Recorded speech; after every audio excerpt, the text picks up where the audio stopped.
afternoon, everybody. Hello, hello. Hello. Welcome to the Simply Together show on the 6th of December. Have you done your Christmas shopping? Have you finished it yet? Have you started it? Kind of. It's getting smaller and smaller. I'm nearly there. There. First year ever. Lovely to see everybody here today, hosting with the who's got giggles? I have. Yes, we are giggling. Giggling. Hosting today with the lovely Shelley. How you doing? I'm better. Let's just put it that way. She's been poorly. I had all of that cough, cold thing, and I kind of got a positive COVID test, but I think it might have been a dud one because it seems to have come and gone very quickly. I think test every day, but yes, I've still got part of the remnants of Zub. If I suddenly start coughing, I'm sorry. It's fine. It's real, isn't it? That's what happens. Our guest today is the lovely Louise Clark. How are you doing? I'm good. Yeah, really good. Thank you. I haven't done any of my Christmas shopping though. None of it. What's the matter with you? It's the 6th of December. I know. And I'm well prepared. My house is decorated, but for some reason I've just not got into the whole Christmas shopping part yet. I will do. Okay. Yeah. Mine's I haven't the even other way gone around. online. I've nearly done my shopping, but there are no decorations even out of the loft yet. Maybe all over that. All over that. I done it at the end of November. I haven't done any Christmas. Yeah. Well, I was figuring that the 1st of December was midweek, and I always put them up on the 1st of December. So I thought, right, I'll do it the weekend before because last weekend I was doing something. So I thought I'd just do them the weekend before. But that's as far as I've got. Well, I've got an advent calendar this year. I've never had one before. So can I just advent calendar on the go? Can I just say there's no reason at all for Christmas decorations in November, ever. Just putting that out there. Haters, that's fine. I don't care. No reason at all. Well, you see, I'm going to challenge that now. And the reason I'm going to challenge I'm going to say it was for my well-being. And the reason I'm going to say that is because I always put them up on the 1st of December. And had I have done it on the weekday, I'd have been highly stressed doing it. And had I done it the weekend just gone, where I'd planned to do stuff, again, I'd have been highly stressed. So I thought, for me, the least stressful way will be the end of November. I think it was like the 30th. So it was only like a day or two. That's my challenge.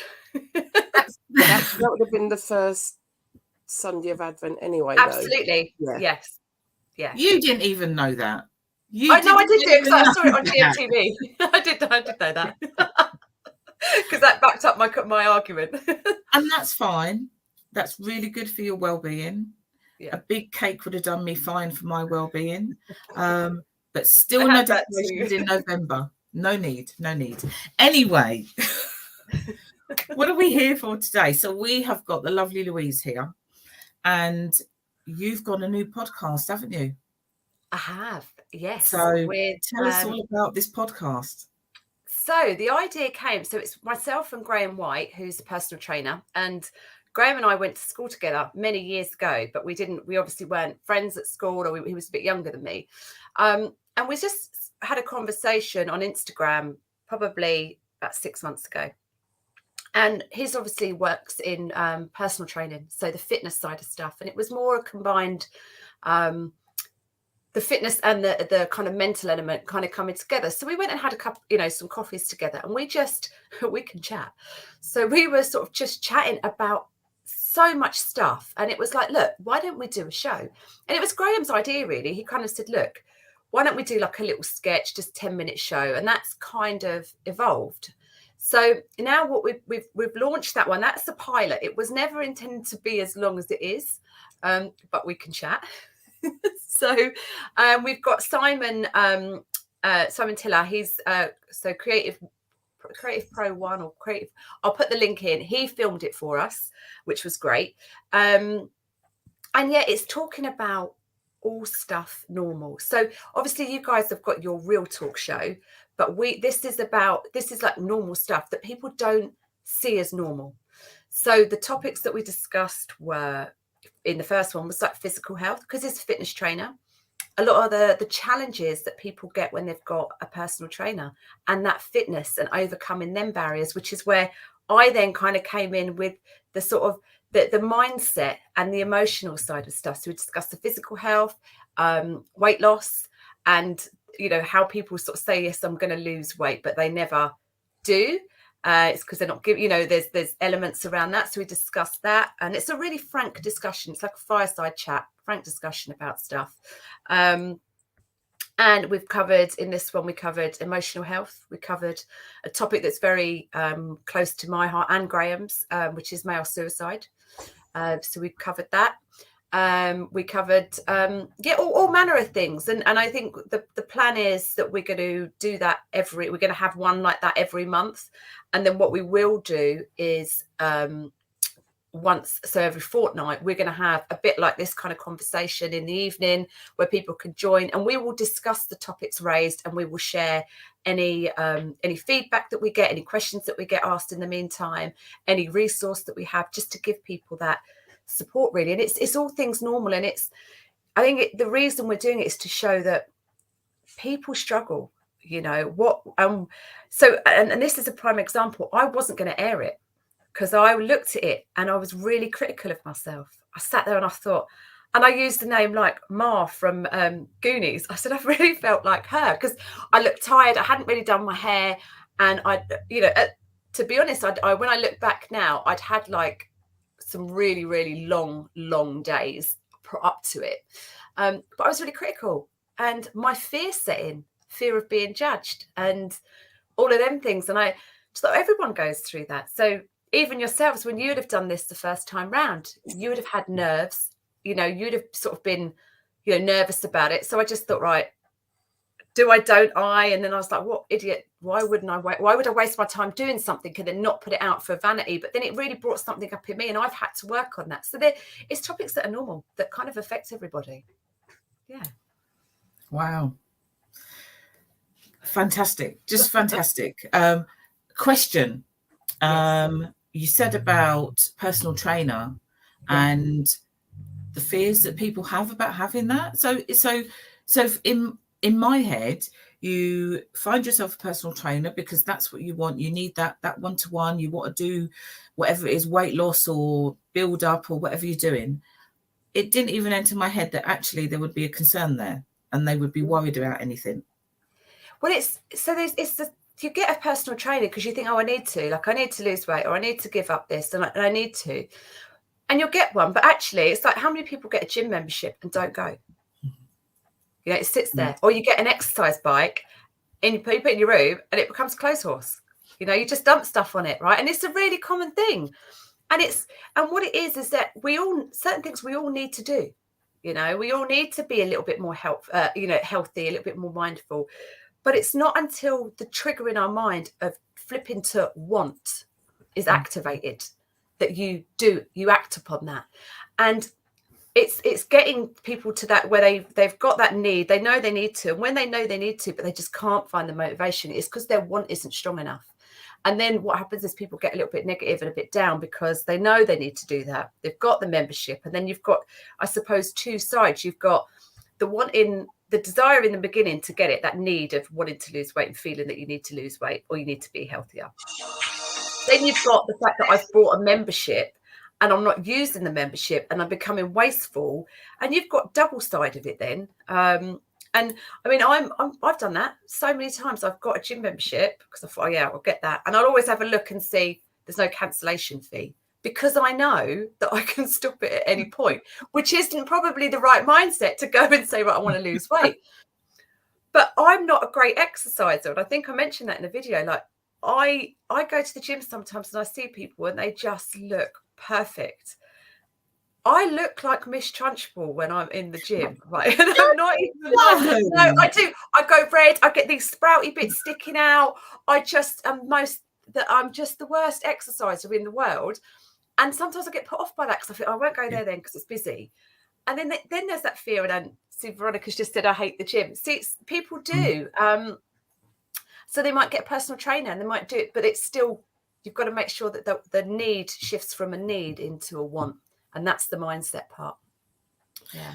I think it's, I mean, the majority of us can resonate with that. I mean, I've done the same, and I've had those gym memberships, and actually I don't go to, well, to be fair, the last one I had was Bannatyne's, and I never went upstairs to the gym. I only used the swimming pool and the steam room and the sauna, never went upstairs. And when they asked me if I wanted to do the, you know, when they take you through and show you how to do them all, I said, yeah, I'll book it. Never went upstairs. Did you have no intention of doing it? No, but that's it's kind of now led me to a place where, because I've got fibromyalgia, the swimming, the steam, the sauna is brilliant for that.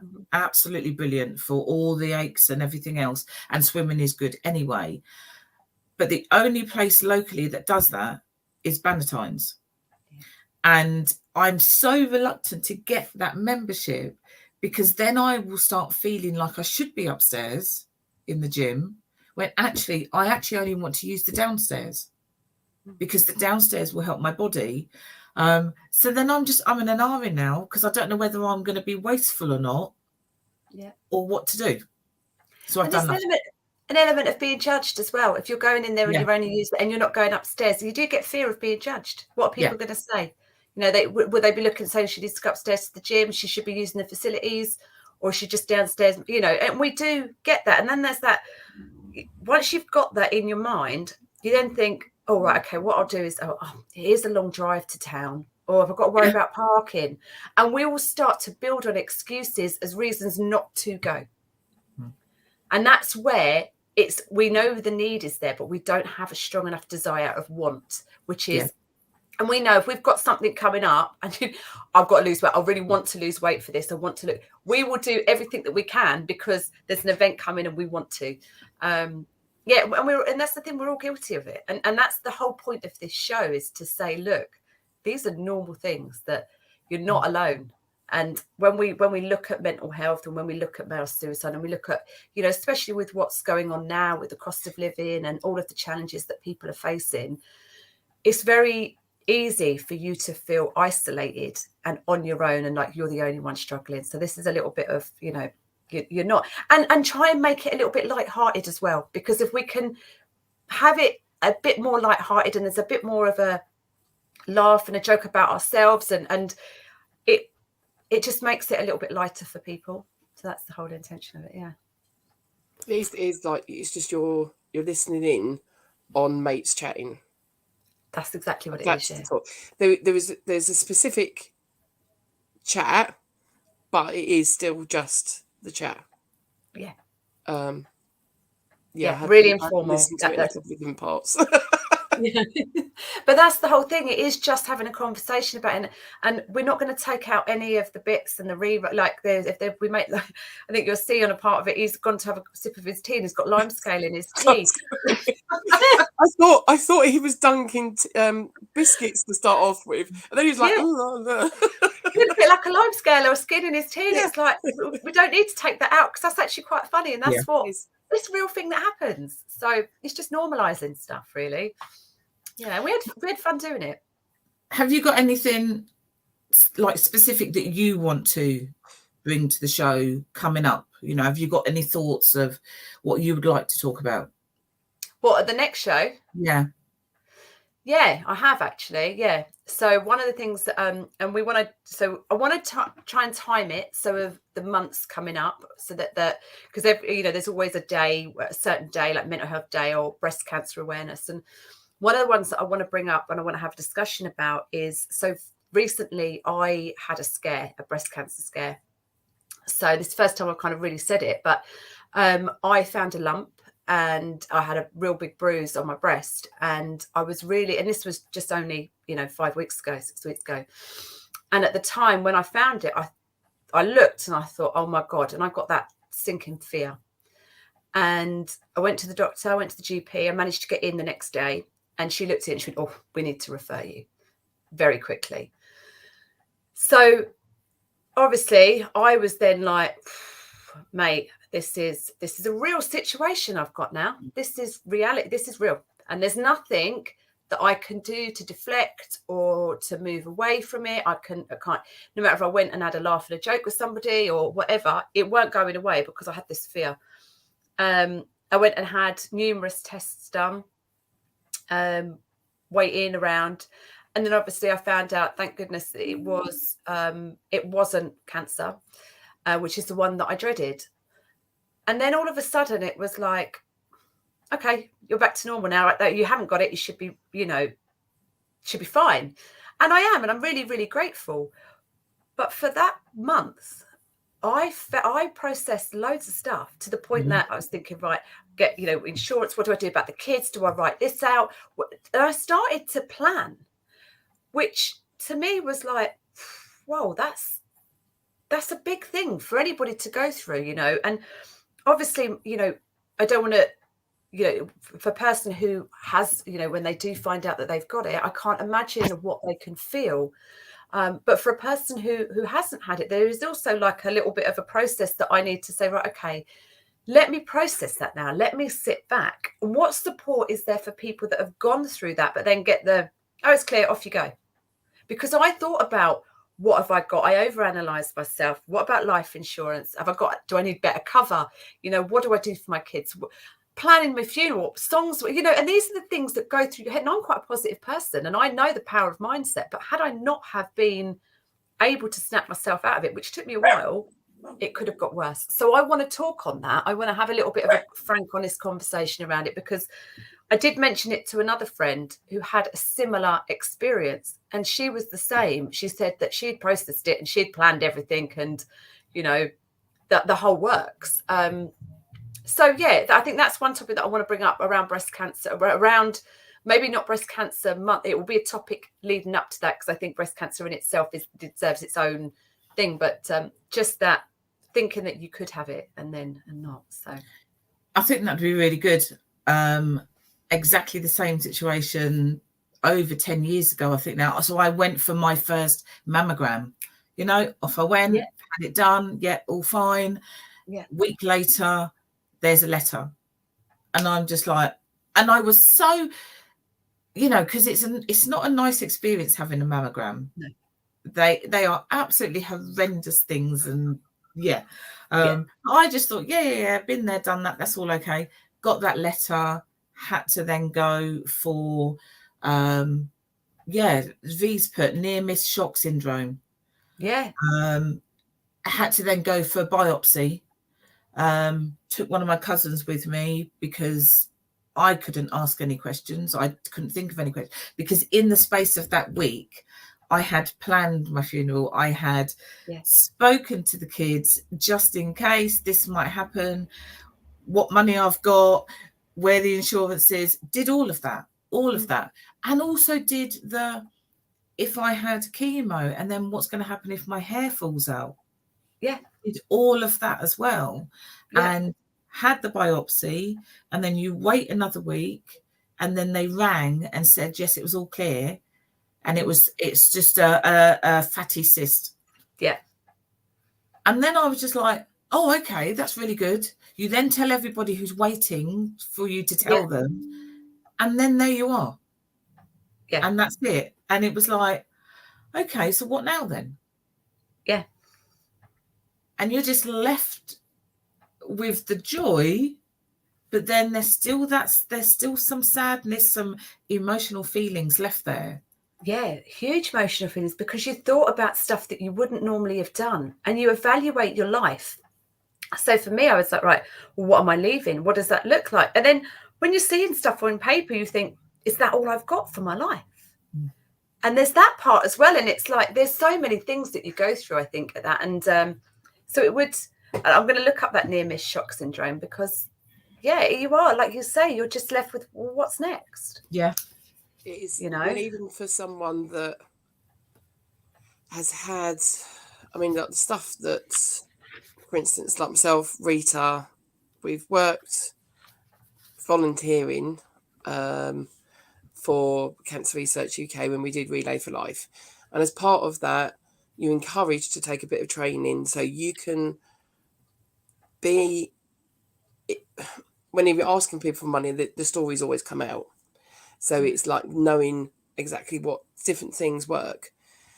And part of that was knowing just how it works or supposed to work, with you getting to the doctor and then you having the so many weeks until you get seen again and all that kind of thing.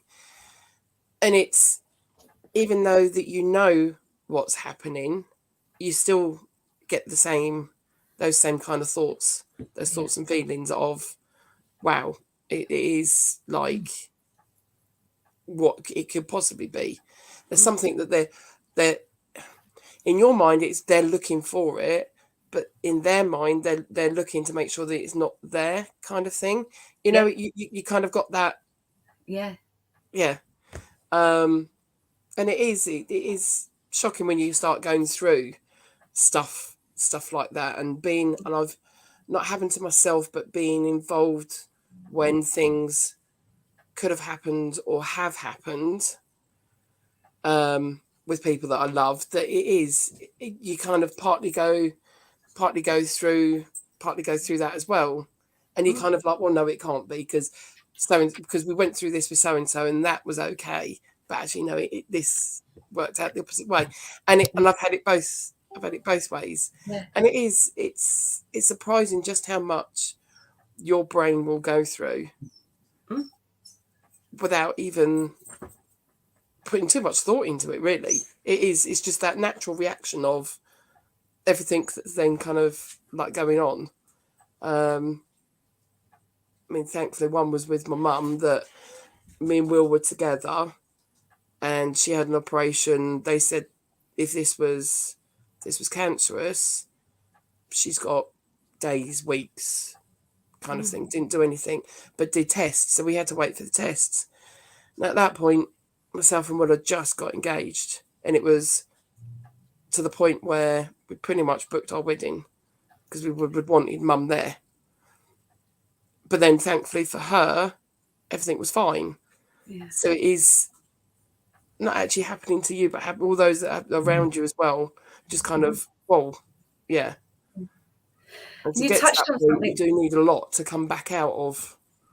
Yeah, you touched on it there about the brain. So the brain is such a clever thing, and you know that I'm studying the brain, and it's one of the things that you'll never fully master. But one of the things is your brain can't differentiate between what's real and what's not real. So whatever you tell it, that's what it believes, and that's where the more if you are a positive believer in positive things, then you will, that kind of, you become more positive. But once you start to tell yourself negative things or have that thought, then our brain just starts to pick up, our reticular activator system starts to pick up on stuff that's just solely related to that. So for me, the minute I thought about it, all of a sudden, all I kept seeing was Macmillan nurses, hospices, funeral parlours, make your will. And it was just everything I turned, and I was like, this is a sign. And I started to tell my mind that. And your mind doesn't know any different. Your mind really starts. So I started to get different symptoms. I started to get night sweats, which I don't get. And I'm looking, I think that's a symptom, that is. That's a symptom. So it does, they say it starts to play tricks on you, but it doesn't. It's just because it doesn't know the difference between what's right or what's positive and what's not, or what's difference between, real and fake. It goes on what you tell it, and it will just believe whatever you say. So you do. It's just the more. So for you, although it was people around you, you would have still felt that, because you're kind of having that battle in your brain of being I don't think there is. So in answer to that question, it's just the only ones that I know of, because I always used to do stuff with Macmillan, and I think they kind of put it as part of their helpline. If you've been put forward for these extra tests, and if you happen to speak to someone, then I know that some of the hospices are starting to do it, but that's only as part of the general chat line thing. I don't think there is a specific thing for it. No. And I think also it's funding as well. It's funding element, because it's really hard, because it's seen as though you don't have it, and actually the funding should go to people that need the support and care if they've got it. So it's almost like, well, not that you don't matter, but you're lucky kind of, Yeah. you know, Yeah. on your way sort of thing.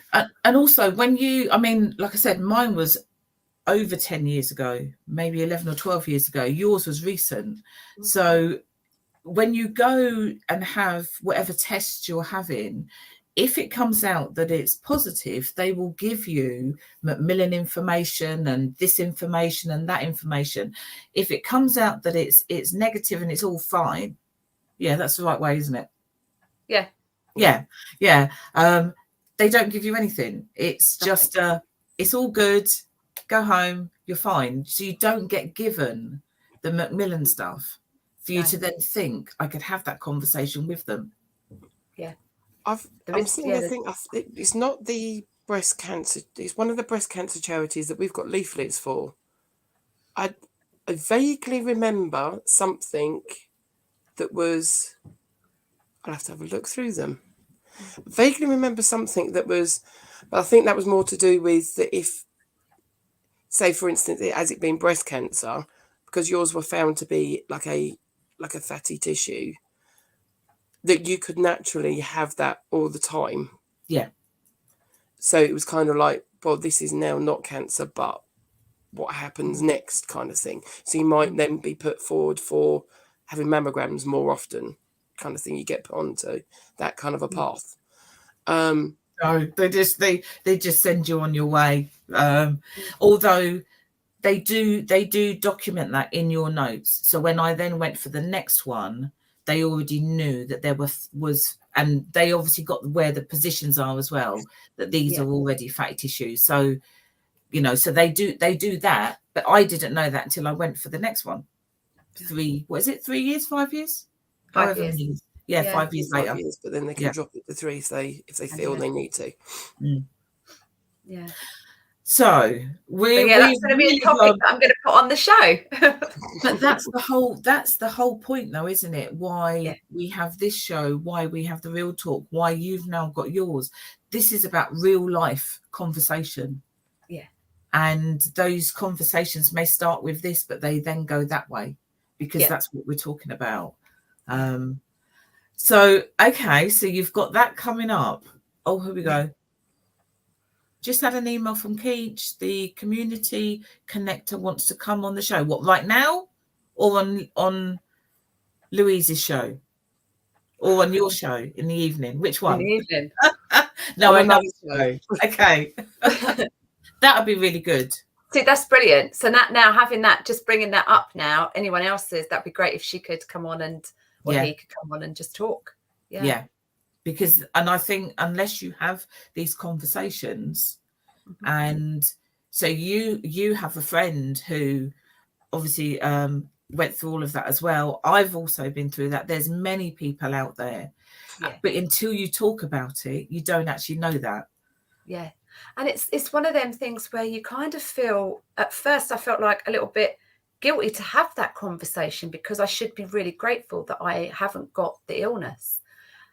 But at the same time, and I am extremely grateful. But it did make me, it really kind of shook me. And it's like, okay. And I'm one that knows the power of mindset, and I'm quite good at getting myself out of ruts and overcoming things. But it really did knock the wind out of me because I am at that age. I think it's very hard now to find somebody who hasn't been affected by that disease, that illness.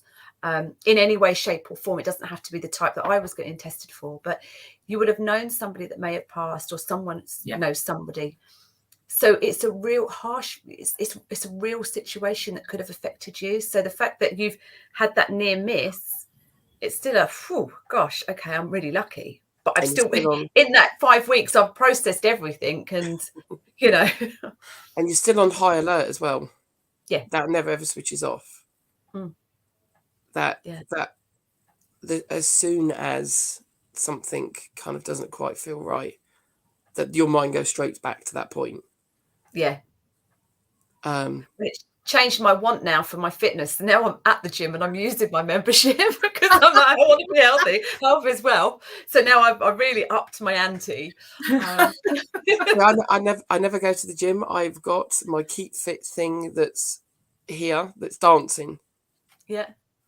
And it's not like, there's two parts of it. There's one part of it that's like proper dancing, as in Strictly Come Dancing, keep fit. But there's another one where it is literally you just dancing around your room like a kid. Brilliant. And I think that's more to do with my mental health than my actual health, to be quite honest. And that is all that it is, just to keep me dizzy and active.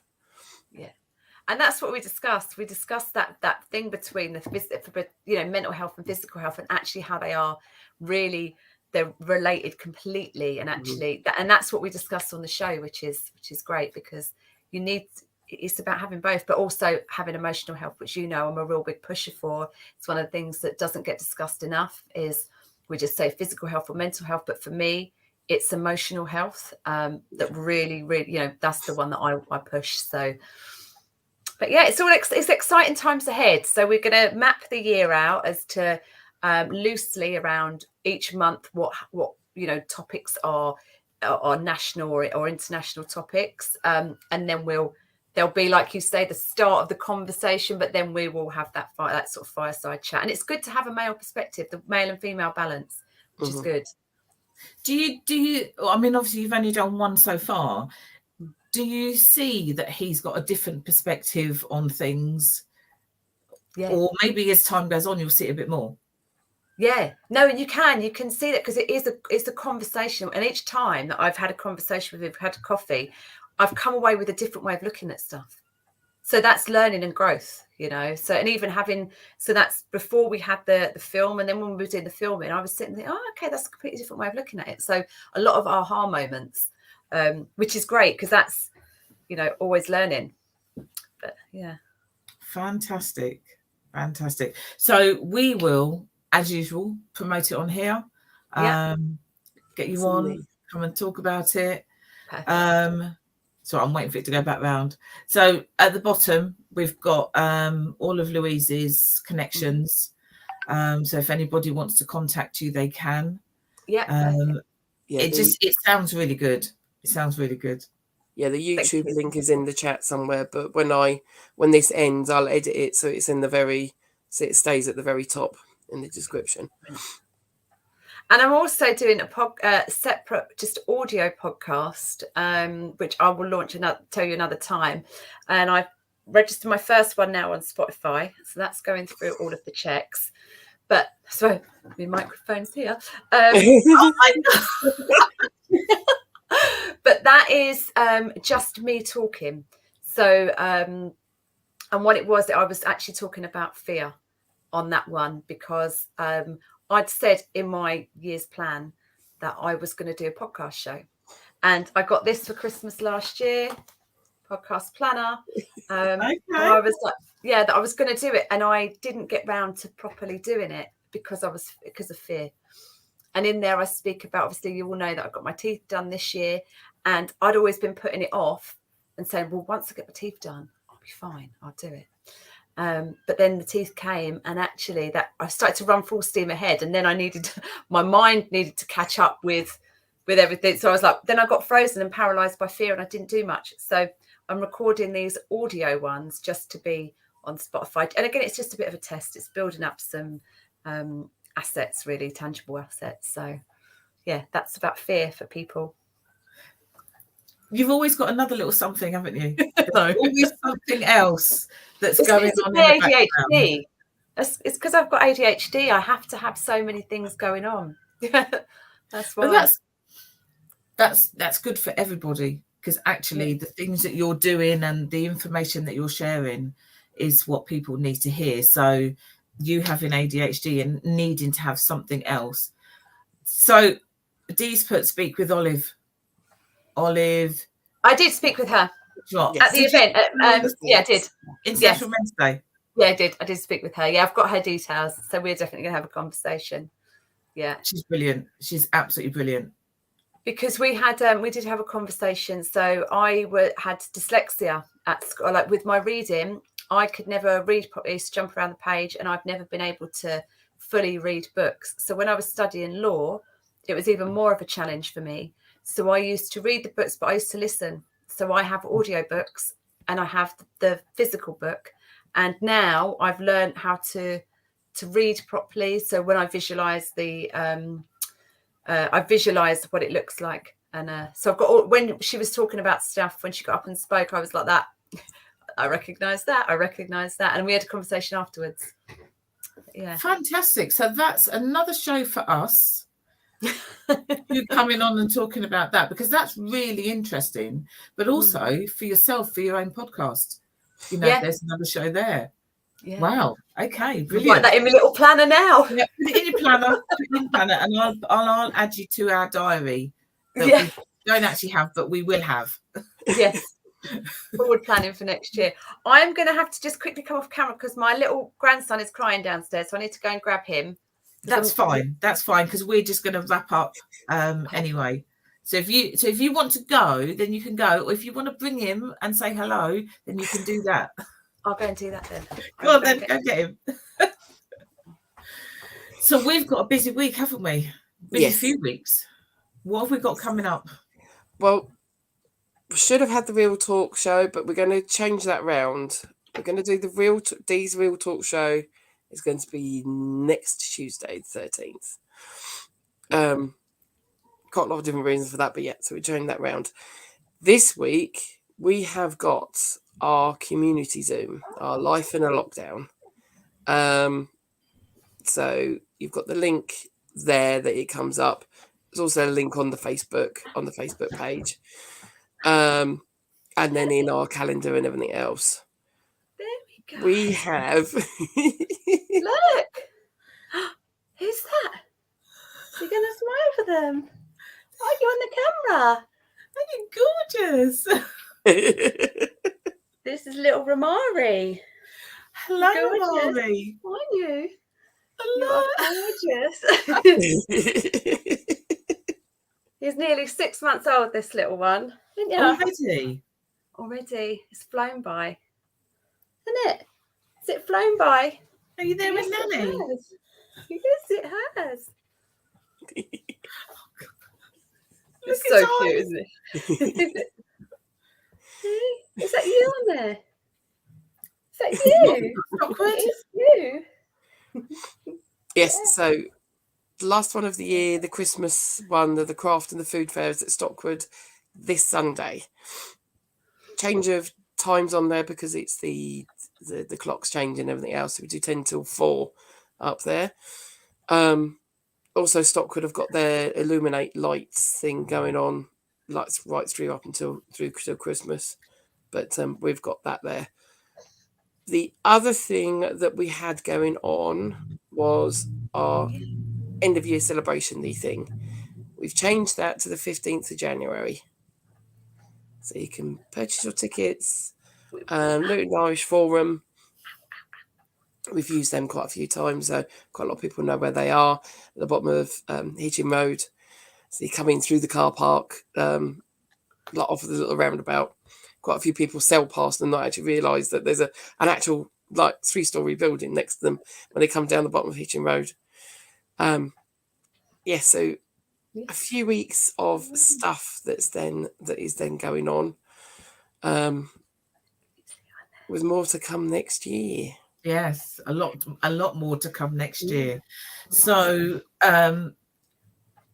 come to our event on the 15th of January. Come and see us. Let's celebrate the year that we're coming out of and then into the new year. It would be really good, just to catch up with everybody. Go on our Facebook page and you can see all the details on there. Get your Christmas shopping done. I will. I will. I get this little one's one anyway, won't I? Yeah. Oh, look at Let's start with the most important people first. Absolutely. Of course. It's funny because when you have, obviously you love children, but now he's like my grandchild. I'm like, the others don't matter anymore. This one's more important now. Yeah. Of course. Yeah. Absolutely brilliant and gorgeous, gorgeous, gorgeous. And looks like Mum. He does look like her. Yeah, he does badly. Right, yes, he does. Yeah, very much. He's funny because he's the dead stamp of his dad as well at moments. And I've never known a child to go from the spit of his mum to literally, it's like a hologram and it moves and it's like, it moves and it's like his dad. I'm like, how is that even possible? Yeah. Because he's gorgeous. He is gorgeous. Yes, you are. It's so happy as well. We're going to wrap up now because time's getting on. So thank you, Louise, for coming on. Thank you for inviting me. Prince with you, who's pulling your hair. Battle is real. Thanks to everybody who's watching. If you're going to watch it on catch up, please let us know. Just say hi. We've got our community Zoom on Thursday evening, 7 o'clock. Come and say hello. You need to register for that one. So just go onto our events page, have a look, and just register and come and say hi. And I hope everyone's got their recipes for that. Didn't we say last time that you had to do a recipe for yeah, look at your face. You remember now, don't you? We had to say it was a budget meal that was healthy. There's always one, isn't there? There's always one where we forget things. There's somebody who's going to remind us. Always. Oh, wow. So we did say that. Mm-hmm. Come with the recipes. It's about creating, meals for people who's on a tight budget. Yeah. So just a reminder out there for anyone that's coming on the Zoom on Thursday, bring your recipes. Yeah. We will have ours. Yeah. Because what I'd like to do with that as well is what we could do is make that into a Kindle only, which is free to publish on Amazon, Kindle only. And we can either charge a very nominal fee or give it so it's free for people to be able to access and download. Yeah. There you go. So you need to come with your recipes. Come with the recipes. Shelley forgot. I forgot. I know Dee's sitting there now going, Clarky. Yeah, exactly. Yeah. So hopefully seeing people on Thursday, that would be fantastic. And if not, we'll be back next week, Tuesday at 12 o'clock as usual. See you then. See you later. Bye, everybody.